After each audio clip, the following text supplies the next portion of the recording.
Hello, everyone, and thanks for joining us today. As you can tell from the screen, this class is going to be on Link2events, specifically a reseller webinar.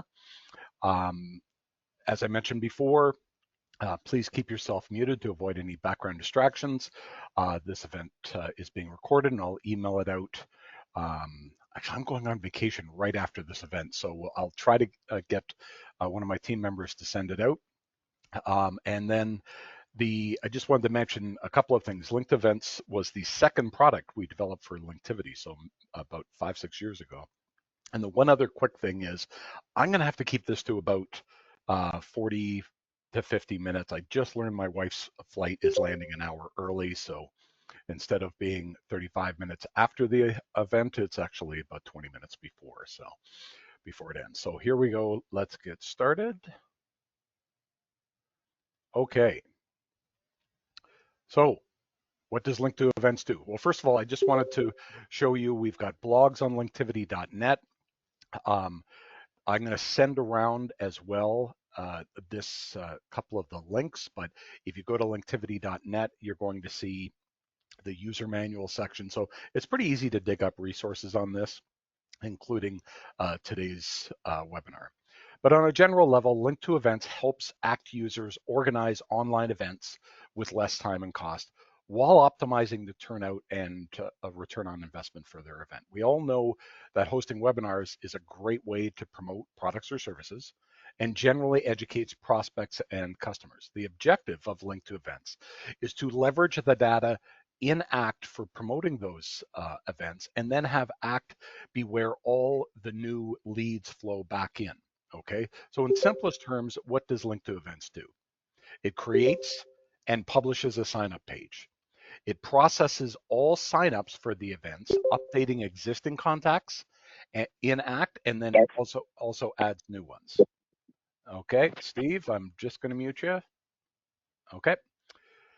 Okay, so then all signups are linked to the activity and organized in a group. So even if they're existing contacts or new contacts, they all get segmented into a group and they all get linked to the activity. And we'll show you that process in a moment. But I just want to remind everyone of the technical issue with that.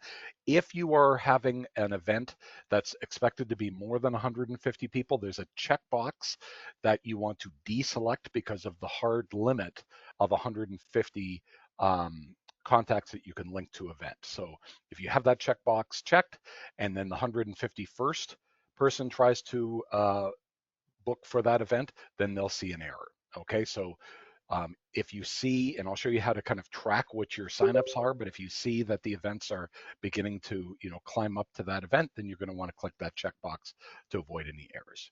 Okay, as most of you know, Link2events what is used internally, okay, and even today, and I'll explain some of the hidden superpowers of Link2events that allows you to use a meeting service with webinars to save costs.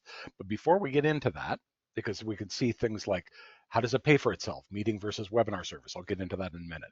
By allowing ACT users to get online webinar level services from an online meeting product, and then helping to monetize events. So before we get into that, we got to understand our market, okay? So what are the business use cases? Well, anyone that is likely to use or engage in online webinars. So think of consulting firms, think of educational services, health and wellness coaches, marketing agencies, software companies like us being able to promote new features, new releases, new products. Financial advisors. I love this one. If I talk into a financial advisor, I mention Lunch and Learns as a lead generation source, and they sit right up. Real estate agencies for virtual tours and things like that. E-commerce businesses, they can showcase new products and offer tutorials. Nonprofits, webinars can help with fundraising and volunteer training. And then creative services. Obviously, anything visual is going to translate really well. Okay, so let's get into the more obscure thing, which is what kind of service you use. Now, whether you use Zoom, Adobe, Citrix, or some other service, they typically have tiers of services that are divided between meeting services and webinar services, okay? And the cost difference is enormous, and I'll get into that in a second. So the meeting services typically do not have a sign-up page, okay? Because you are inviting people directly to it. That includes a sign-up link. So you will not know what your anticipated turnout's going to be. Why? Just because you're doing a direct link and you're not harvesting signups. Okay, there's no way for them to confirm in advance. So involves inviting guests directly with the join links, no RSVPs, as I mentioned. So organizers have no idea who will be attending and maybe what arrangements to be made to reflect the bigger attendance. And then you don't have automated reminders or follow-ups. So that's the meeting services. Webinar services, which cost about 5 to 10 times as much as meeting services, provide a sign-up page and only provide a join link when people sign up. So they can't get the join link until they sign up, and tallies a list of all of those that signs up, sends automated reminders and follow-ups. You guys know because each of you attending here got such a reminder. So the differences between these two are fairly clear. However, neither one of them add new contacts to ACT or update existing contacts. Neither one of them organize all signups in a group in ACT or link them to the activity, and neither of them change the history of the contacts participating in the event. Okay, so this is what GoToMeeting costs. Okay, so GoToMeeting ranges anywhere from 1625 to 2167. Okay, you can see 150 participants. Now, these are typically the intro prices. The regular prices after your first renewal is like 19 to 26. So fairly manageable, and most people in business are fine with that, especially the single proprietors. But let's take a look at webinar services. Webinar services, the standard tier is 129 as an intro price, 159 as an ongoing price. And then if you get the pro with bigger participants and there's additional features, I'm not going to get into all of those, you're going to see it ranges from 239 to 309. So why am I going through this? Well, starting next month, we're going to be able to go to our customers and say, hey, get the cheaper service. And then with Link2events, which now is going to be included free of charge with ACT Premium Cloud, you're going to be able to enable all of these webinar features for literally no extra cost. Okay, previously when I've done these webinars, I've had to say $15 or $20 extra per month. Now you're going to be able to go to APC customers and say, this is included. Okay, so that's going to be a powerful premium to premium cloud conversion leverage. Okay, but we've got to sell people and between the $30 tier and the $45 tier. So what are they getting? Well, the first thing to understand is that for the $30 tier, whether you've got 1 user or 10 users, you're only getting one Link2events account.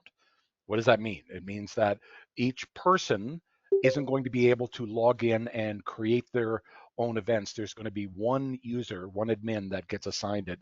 They can, maybe make other events on other people's behalf, but that's it. Like, you're only going to get one login for this service.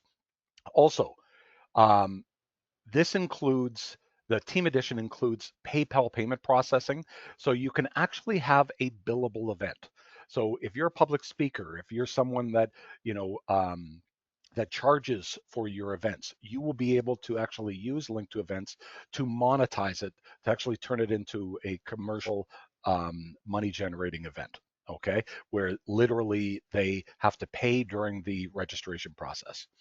The other thing is just to provide enhanced follow-up and a little bit more sophisticated and ongoing communications after the event. You can create an entire drip mail campaign both before and after the event. I'm going to show you how to configure that with the team edition. Includes link to shrink. Okay, I'm going to show you what that is and it's certainly going to be easier if you're going to be promoting this on social media and things like that. You're probably going to want an easier, shorter, more human-friendly URL for people to register with. The ability to sign an event to another organizer. So if you are a team user, you can log in, create an event for someone else, and then assign them as the event owner. Okay, that's something that is key. I see people have just joined. If you've just joined, please mute yourself. Okay, the next is the shared images. Okay, what does that mean? Well, I'm going to show you the shared images, but we set up a common library that can be accessed with forms, it could be accessed with quotes, it can be accessed with events, and also surveys. So you can create a common library that you share across your entire team that is accessible for dressing up each one of these program published files. Okay. And the last one, may not sound like it's got a lot of meat, but administratively, it's really handy. And that's a notification email is only like for BCC. So as the event owner, I'm of course going to get CCs on everything. But if I want to organize an event for that includes someone else, like for instance, next week I'm going to be on vacation. Lubs is going to be hosting the custom tables webinar. I can actually set this up so that every single registration he gets copied on. So he gets a sense without having to jump into the event, how many people are going to show up. Okay, so let's get started. That's basically the beginning of the intro. Okay, so let me get my screen up here. Okay. Okay, so I'll bring my screen over here.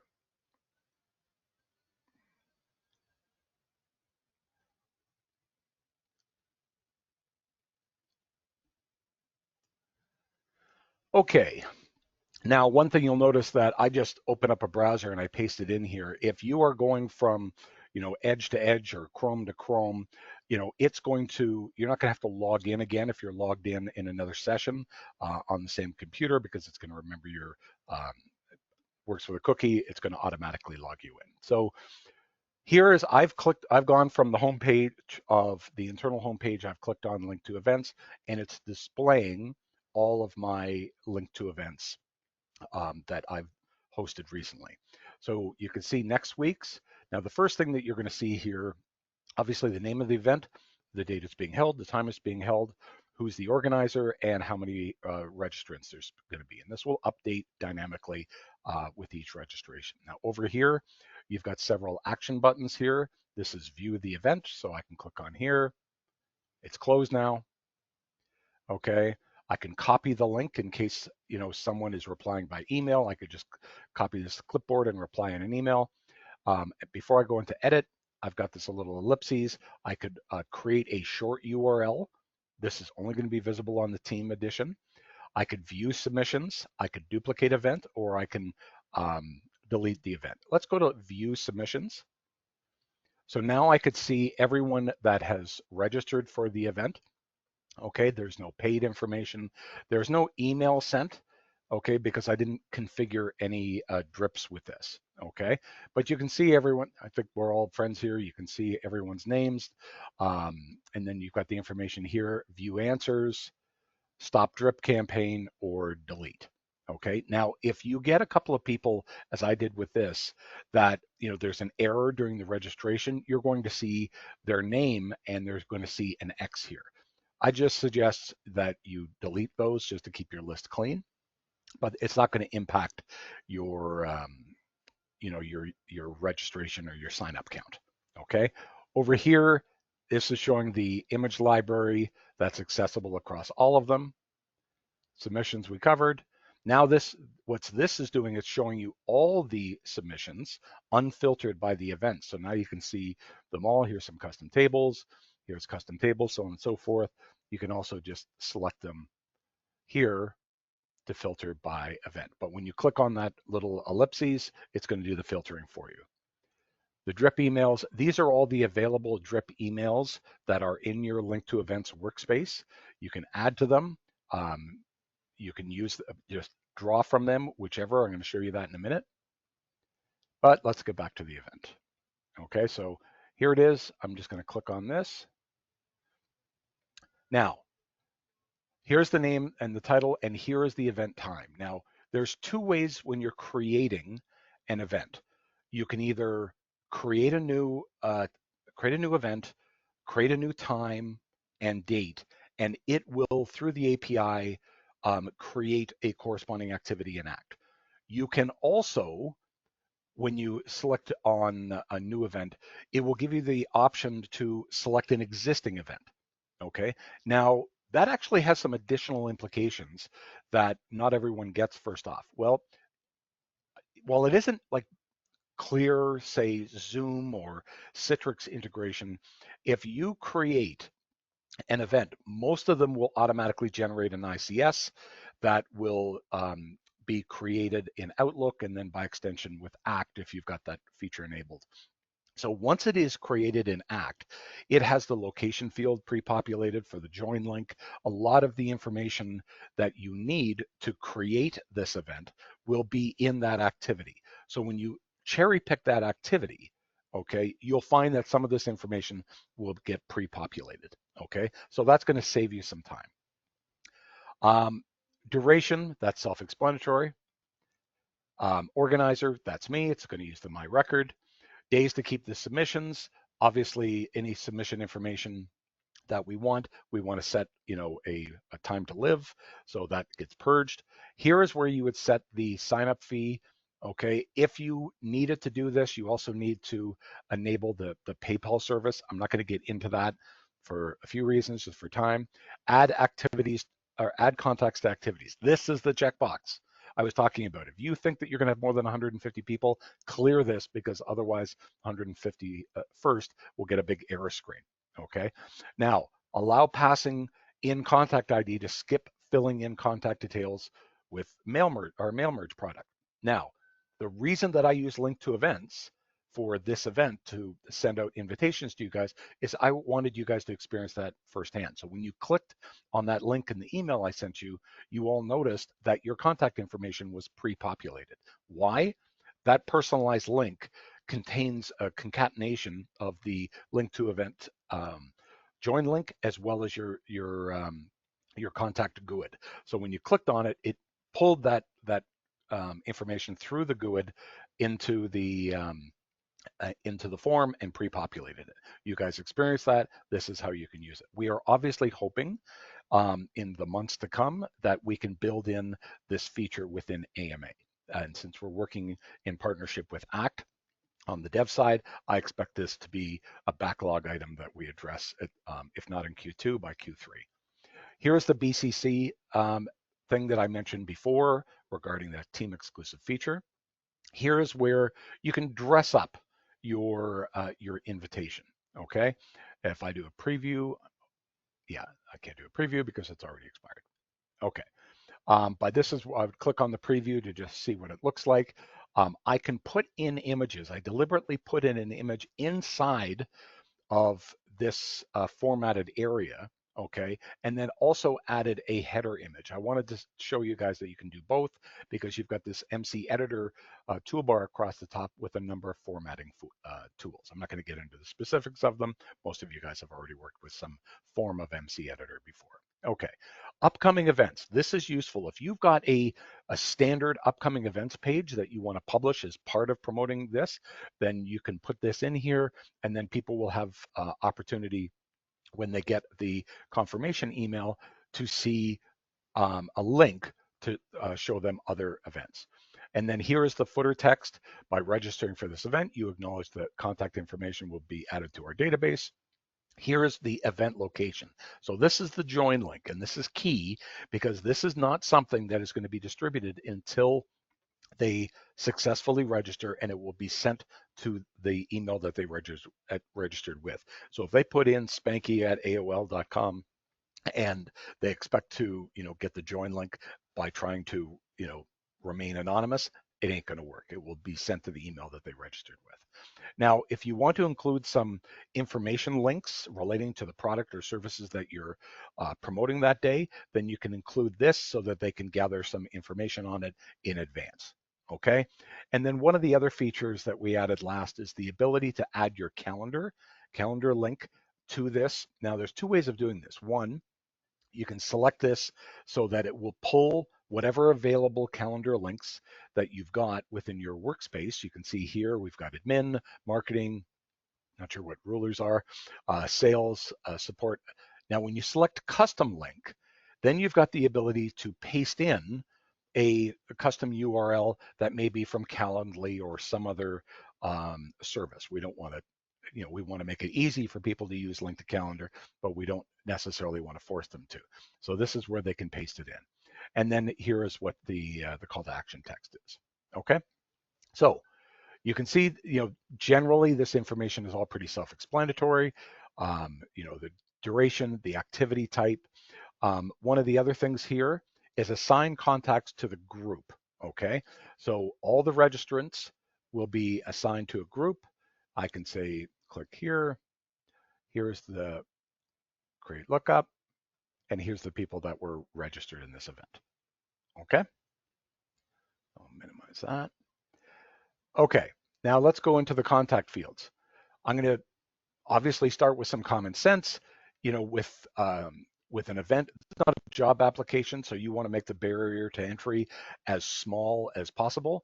So you're only going to ask for the contact name and the email address.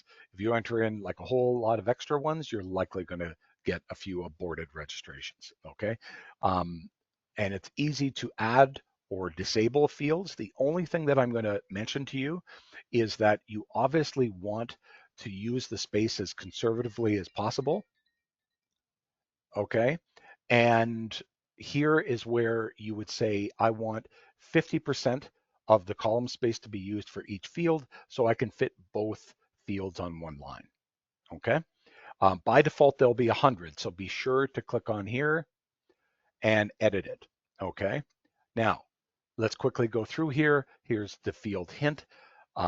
Here is the default value if you want to put in a default value.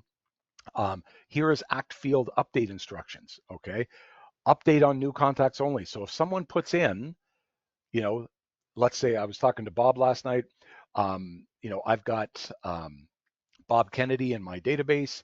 If he puts in Robert Kennedy and he's already identified as an existing contact by the email, maybe I don't want to overwrite that. Okay, so I put in overwrite the fields that are linked here only to new contacts.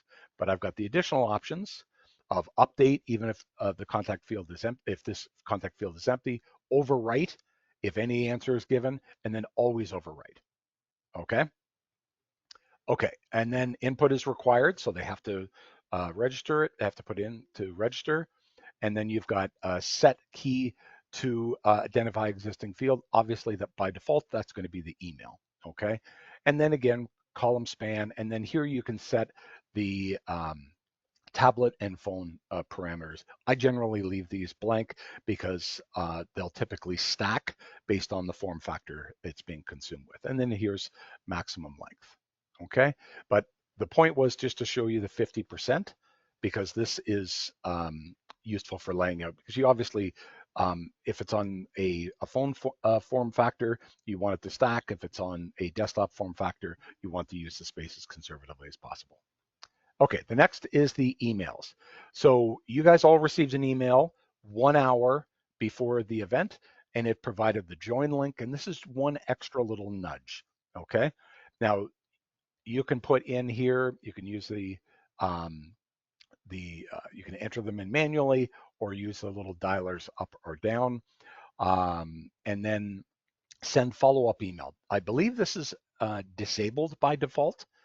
Okay, but if you enable it, then you can set a follow-up email. Obviously, keep it generic, because if it's something that is going to be customized based on what happened in the event, you may have to rush in and remember to update this. So if you're sending out a recording link, then you may not want to put that in here because you may not know what the recording link is until after the event and you've created it.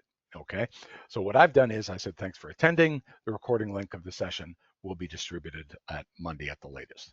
Okay, given that I'll be sending myself in Florida, it may, or not Florida, Cuba, it may be later. Okay, now here is the drip campaigns.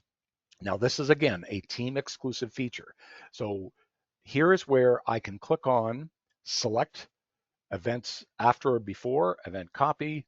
So let's select before and let's click on add. And I can put in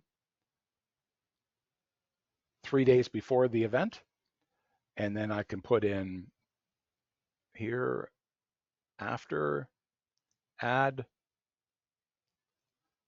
okay, and cover that, okay? Okay, so now I've got these 2 events and these will trigger automatically. Now, if I don't know what my emails are, I can click on that little link down here and I can review them. So I can click on here, test, so that isn't useful, and test, you see here, okay.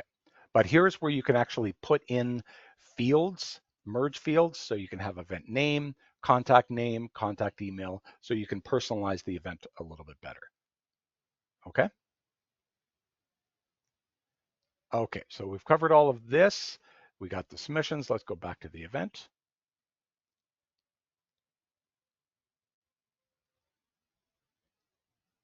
Okay, so we got this. Now, from a design perspective, we've kept this pretty straightforward. We've kept the default, okay, which will, if we click here, again, yeah, it's going to keep showing. Okay, what I'm going to do is I'm actually going to pivot over to the custom table one. So we preview. Okay, so you can see the logo up here. You can see the general text. You can see where I did 50%, right? 50% here, 50% there. That uses the space far more efficiently than having some, you know, full column width field or 2 full column width fields for the name and the email, which is unnecessary. You can see the footer text here, and then you can see the CAPTCHA. You've got to have the reCAPTCHA for this, obviously for security, because anything that's going to be automatically feeding into your database, you want to have that level of security available. Okay, and then I've got some small formatting in terms of orange boxes, so on and so forth. Okay, so let's go over here. Now, if I wanted to change this and click on preview, I can see what the compact looks like. Now, this is something that's more relevant for web forms than it is events. But if you want to use this, you'll see that the field labels, it uses the space a little bit more efficiently. Field labels are now inside the fields, okay, as opposed to being outside, and they're presented more as hints than field labels, okay? So that conserves a little bit more space. You can see that vertically, it's taking up much less space. But the full customization options are under here, where you can set, you know, use the whatever color codes. You know, FE 5000 is the default act color. You can change the accent color for accent color is the button. You can change the field text, the field fonts, whichever. You can even create background images as a watermark and then just adjust the opacity, okay? And then set the background color here with the RGB code, okay? And then as you build this, you can actually work with a number of themes, okay? So let's say you want to go with dark. I'm not a big fan of dark mode. Boy, I'm really not a fan of that dark mode, okay? And let's go with box, something a little less horrible.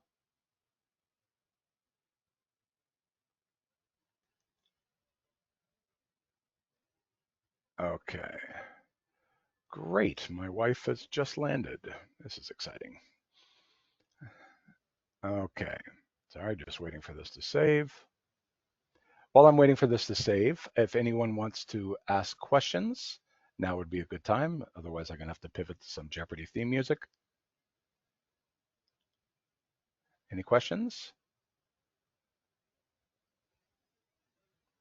Come on, Tony. Normally you heckle me with something. Jill, at least. Bud, there you are. Thanks. There you are. Yeah, just a quick thing on the last session you had with the Forms. I was able to stop the Linktivity from showing up at the bottom. I don't know if they're going to do that by default here soon, but you can stop some of the Suppress it. branding Yeah. if you wanted to at the bottom. Yes. Yeah. Yeah. That may be a backlog item. Maybe we haven't done that with this yet.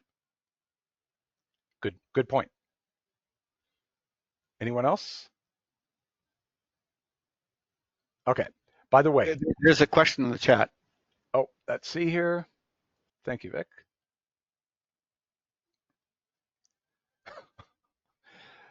Okay. Because I want to stay married, Michael. Michael is asking me why she can't Uber home. And then what is the accent color? As I mentioned, that is the button. Okay. So that's the submit button. Okay. Now at the top here, you're going to see the full name that's auto-generated. Okay. As you can look at it, it's pretty ugly. You can copy it and use it as an H reference. But if you wanted to create something a bit more human friendly, this is where you do it. This one already exists. I've created link2.fm/custom tables. Now, because this generates a unique name, you're going to see when it's integrated into Act Premium Cloud, it's going to have a whole different top level domain. It's probably going to be like act ls.xyz or something regional like .ca, .us, .eu, whichever. And those will be used on the APC side. All the ones that are still under apps.linktivity.net as opposed to apc.linktivity.net will continue to use the link2.fm, link2.sh, link2.red, so on and so forth. Okay, but this is especially useful if you're socializing this on social media, okay, where longer URLs either get stripped out or truncated by the service themselves. Okay, so let's just quickly close this, and I'll just go through the workflow of actually creating a new one. And keep in mind, I'm going to have to wrap this up in about 10 minutes because, Michael, I'm not making my wife after a 9-hour flight Uber home. Okay, so I'm going to create moldy event inspired by Michael's sensitivity, and we're going to call in www.meetinglink.com, whatever it is. And now here is where you can see I can create a new one, which will do a one-way write to the to your Act calendar and assign it, or I can use an existing link and select from my non-recurring activities. Okay, but I'm going to tell you something that not a lot of people know that have used this, is that there is a synchronization with this, so that if you make an event change in time or date in Link2events, it will automatically update your link to calendar, okay? Or not link to calendar, sorry, your calendar in Act. Similarly, if you make a change in Act, it will update in Link2events, okay? Let's see, Moldy says, mine flew home in economy from Thailand while I was in business class. I hope to be married longer than you, but I appreciate your marriage tips. Okay, so here, as I said, create new, sign it, duration. It is automatically going to pull from your default activities and your custom activities from your database because when you logged in, it made a connection to your database via the web API. Okay, so you can select any of them. And then here's where import set. So let's say you're doing a series of events that are very similar in nature with similar descriptions. Instead of copying the event, like you saw that duplicate option under the ellipses, you can actually create a new event and then import in the settings here. Okay. Once it's done, I'm going to click on cancel. But imagine what you've done here. If you are, let's just even say you're an active consultant yourself, you want to do a webinar based on the events of the new product features of ActAdvantage coming in April. You can send out an invitation, okay, through merge mail based on a lookup. You can use AMA. If the benefits of merge mail, obviously, is that you can send out a special Linktivity personalized link that will pre-populate when they click on it. Or you can send it out through AMA, which doesn't currently have that, but they'll click on it and they'll have to enter in those two fields. Now, when they register, okay, then they're obviously going to be linked to the events, added to the group, helping you to, if you want to create that custom group, you can actually build AMA campaigns on that. So if you wanted to help people better enable the features of the standard tier, then you can tell them to use AMA, the AMA to leverage the group or contacts populated in the event group, okay? Now you're going to be able to schedule automatic reminders. You're going to be able to, compile a low-hanging fruit prospect list for upgrades. You're going to have clear visibility on everyone that is interested. All of that information is going to be tagged in your database, and any new prospects that may have come from a referral from one of your existing contacts will also be added to your database. You can then not only provide the automation of reminders with the join links, but then also follow-up activities with your calendar link, so on and so forth. So imagine doing this as a consultant, showing them how to, showing them all the new features, showing them, the advantages of it in terms of what was available previously versus now for the price, and then for the closing deal, say, now you can use for no extra cost a program that like a $20 meeting service and use it with enhanced webinar services at 1/5 or 1/10 the cost. Okay, so and for free, okay, because it's included with ActAdvantage. So the selling position for this from a lead generation standpoint is really, really easy, okay, because one, it's free with ActAdvantage, $30, you're not paying anything more. If you want to leverage them up to the $45 tier, pretty easy. Now, every single member of the team is getting the Link2events plus all the other team tier products. They're also getting a paid level of AMA. They're getting extra 10 gigs of storage. They're getting 50% off custom tables. They're getting 50% off enhanced support, so on and so forth. For the 1 to 3 accounts, it's a pretty easy cost justification. Okay. And that's pretty much what I wanted to cover today. Okay. In terms of Link2events, but this is, a really, really easy lead generation tools for the use, the people that I mentioned, those 10 groups. And of course, I just wanted to keep it to 10. There's many, many others. Anyone that has to showcase new products and services, new market events, anything along those lines, anything along the educational thing that they want to promote, both themselves and the news, kind of position themselves as a gatekeeper, this is a really, really powerful tool. Now that it's included free, this is basically a leverage tool to help convert premium over to premium cloud. So let me pause. I've got about 5 more minutes. So see if there's any questions unrelated to marriage tips. Don't mean to cramp your style there, Mike. Bud, you're not going to heckle me again? Let me down. Tony? Matt Robillard? I'm just hoping that you'll leave in time to make transportation. She's coming back from Slovakia, so she may be stuck in customs for a bit. So okay. You're good. Yeah, I've got a tailwind here. Anyone else? Any questions?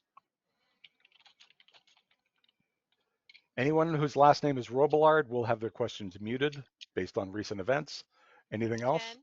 Yes, hey, Deb. Just one quick little thing on terminology. When you have it set the checkbox to autofill from the contact, Mm-hmm. it says something kind of the opposite, something like not to fill. Or I understand the concept of the customer doesn't have to fill it in, but it just the terminology is slightly confusing. Just Let me just FYI. review it because I think what it says is pass contact ID information through. Mm-hmm. Um, but yeah, I'm certainly going to be open to any wordsmithing suggestions. That's the only thing I saw. Thanks. Thank you. Anyone else while I'm waiting for this section to load? Ken, did you mention something about a texting option No, no, to send a no tech. message? Can you briefly go over that real quick again? Nothing to say. There's no texting option. There is no. Okay, that's what I thought. Yeah, sorry if I misled. Okay, so Deb, this says allow passing in contact ID to skip filling in contact details, and then I put in mail merge. I'll Right. admit that this isn't John Payne, but you know there's I'll think of another way of wordsmithing this. But it basically what it's trying to do is basically saying that the contact ID, the GUID, is being passed through in the mail merge field. Right. I understand that. It's just the wording of it sounds like it's not, it's like to skip the filling and we want it to fill, from the contact ID, right? Meaning to link the contact and fill it in for that customer. So I'm that just, totally open to suggestions. If you want to email me some other way of wordsmithing it, you may find oh your no, I'm no better at it than you. Okay, I can just point it out when it's confusing. that's fair. I possess similar skills. Anything else, guys? Oh, you guys have been kind to me. Okay, so thank you very much. I hope that you find this useful. I really think that this is a powerful lead generation tool for your customers and even for yourself. But more importantly, for us starting April, I think it's a very powerful conversion tool to get people from premium over to premium cloud. Because obviously, we don't want to necessarily share, hey, we want to continue getting paid on your accounts. So, switch over to premium cloud. We want to make it about them. And this is something that as a free entitlement is, I think, something that the value of which can be conveyed fairly easily. Okay. So without any further questions, thank you all. I will be away next week, but I look forward to carrying on this weekly webinar the following week. So thank you all for Thanks, attending. Ken. Thank you. Bye-bye.